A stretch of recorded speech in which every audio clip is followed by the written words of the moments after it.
Shalom Havarim and hello friends. It's good to be with you here on this Sunday morning or whenever it is that you're watching this. I heard an interesting story this week coming from the city of Stanton about the local police force.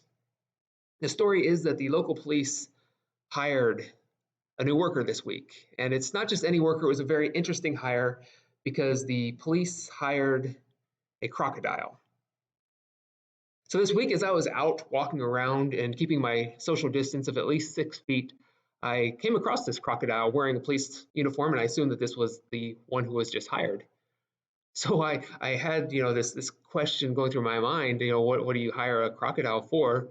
So I approached this police officer, this crocodile in uniform, and I asked him. I said, "Excuse me, sir. Obviously, you are the new hire, the new crocodile on the police force. Can you tell me what is your exact job, your precise role with the police force in the city of Stanton?" The crocodile looked at me and said, "That's easy. I'm an investigator." Investigator.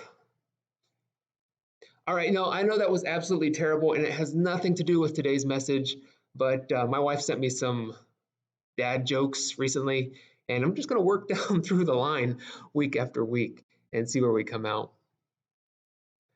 Now, I'm sure that, like many of you, my family, I love them, they're great people, but we're just spending so much time together that we can get on each other's nerves at times.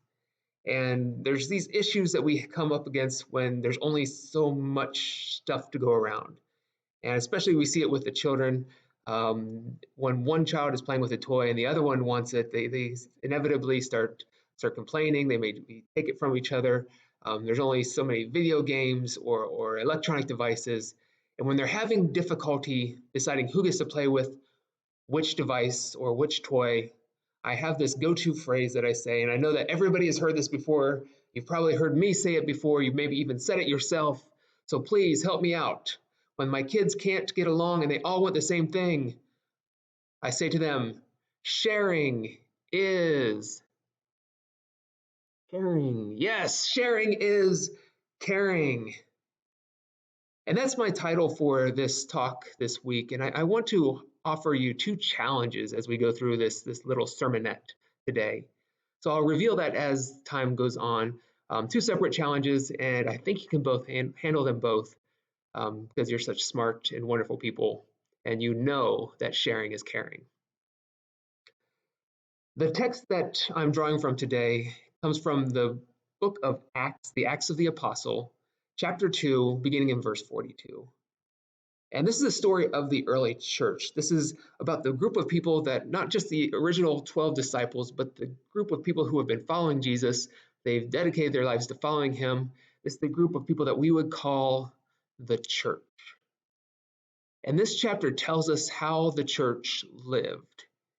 And these are the things that were very important to the early church. The people who had followed Jesus, who had knew him personally, and those who had learned from the original 12 disciples, saw these things as being central to their life as following Jesus. It says in this chapter that the disciples and the early church, they dedicated themselves to the teaching, to fellowship, to the breaking of bread, and prayer. Okay, you got that? Four things: teaching, fellowship, breaking of bread, and prayer. Right, the teaching, when the Bible says the teaching there, they're referring to the teaching of the 12 disciples, the people that lived with Jesus, that learned from him. They would go and they would teach these other people things that Jesus said and the things that he did. We get that. The next one is fellowship, and this is a really good and important Greek word here. And I haven't done any Greek lessons for a while, so everybody say with me, the word is koinonia. Say it with me, koinonia. Koinonia simply means fellowship, the gathering of people, spending time together, sharing life with one another.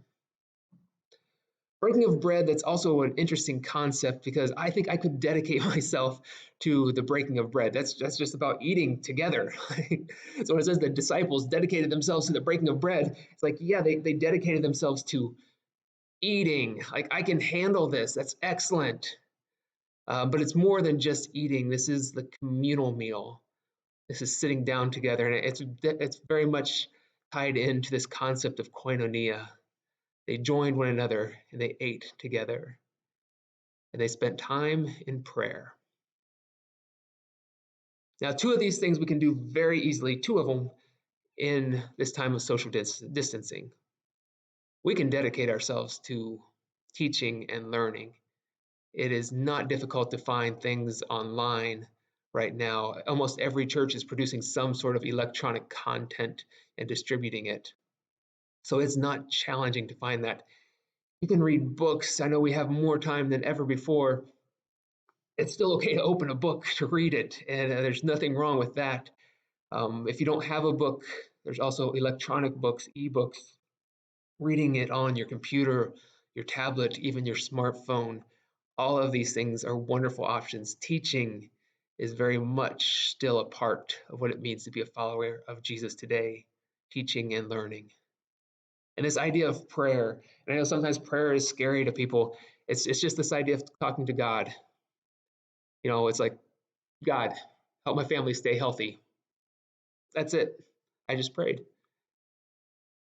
But these other two things, these are a little more challenging, not as easy to do in a time of social distancing. How do we break bread with one another?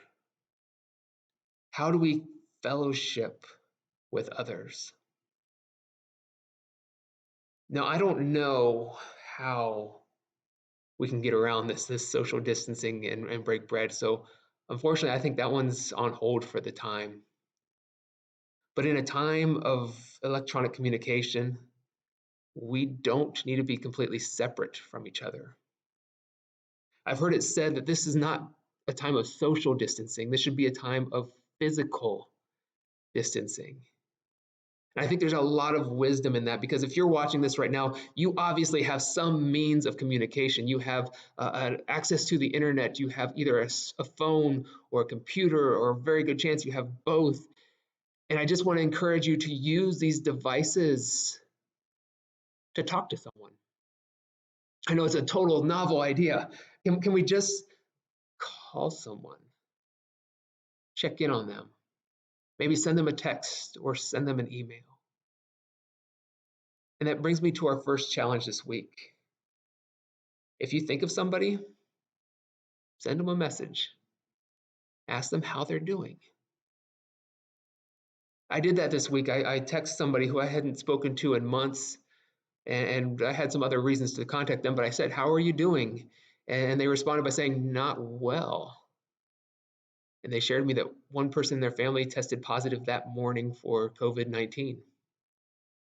And they have a 6-month-old baby in the house and a 3-year-old child as well. And I just needed to check in on them.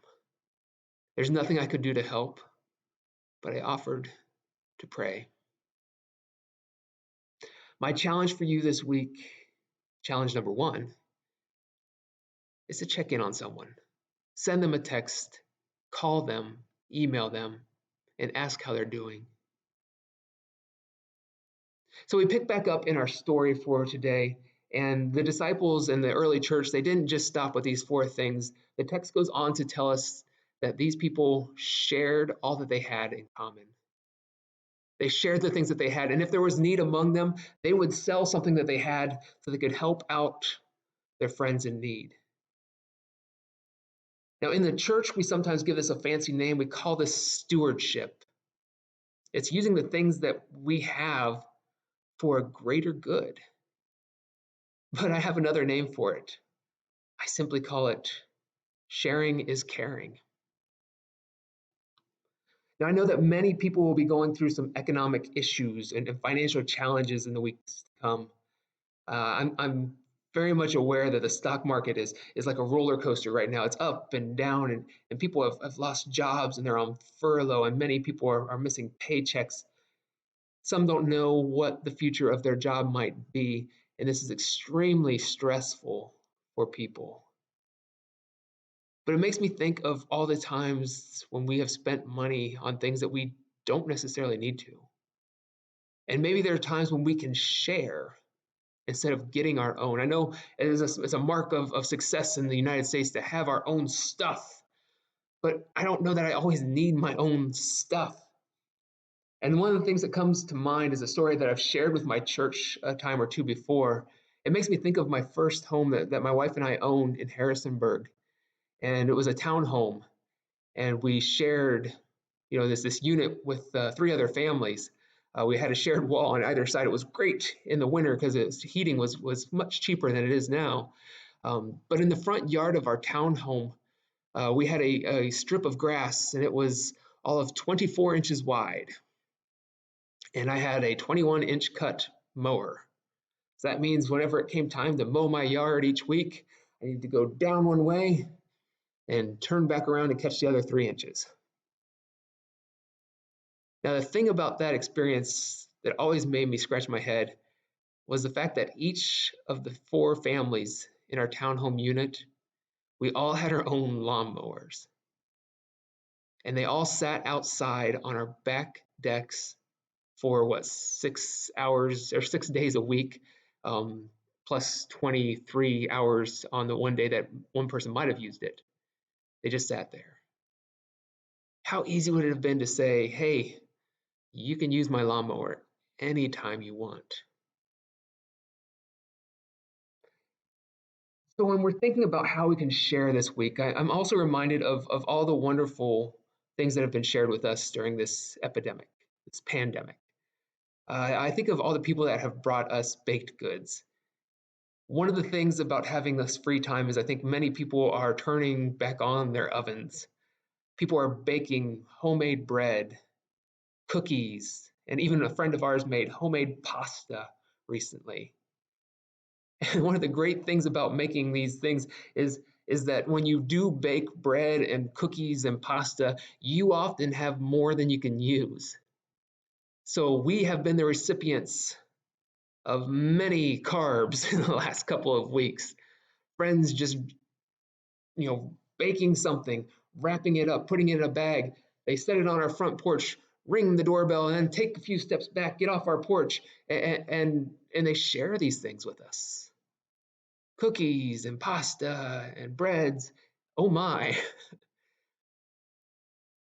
And it makes me think about that one thing that the disciples dedicated themselves to, the breaking of bread. Now, there's times that we can't, right now is one of those times we can't sit down and we can't share a meal. But when I eat the cookies or enjoy the pasta that someone has made and left for us, I think it's the next best thing. Prayer and teaching right now, those come pretty readily. And I encourage you to dedicate yourself to learning something new during this time and spend time talking to God each and every day. But let us also remember that the early church dedicated themselves to fellowship, the baking of bread, and the sharing of goods. These things are not as easy to do right now, but I still think they're vitally important to the life of the church and the well-being of our community. So please, challenge number 2 today is to share something with someone else. So I leave you today with those 2 challenges. 1, check in on someone. Call, text, email, whatever it might be. See how someone else is doing. And challenge number 2, share something with someone else. Whether it be food, a lawnmower, or whatever you might come up with. Remember that the things that we have in our possessions are there for the greater good. May we be the kinds of people who dedicate ourselves to the sharing of goods, because sharing is caring.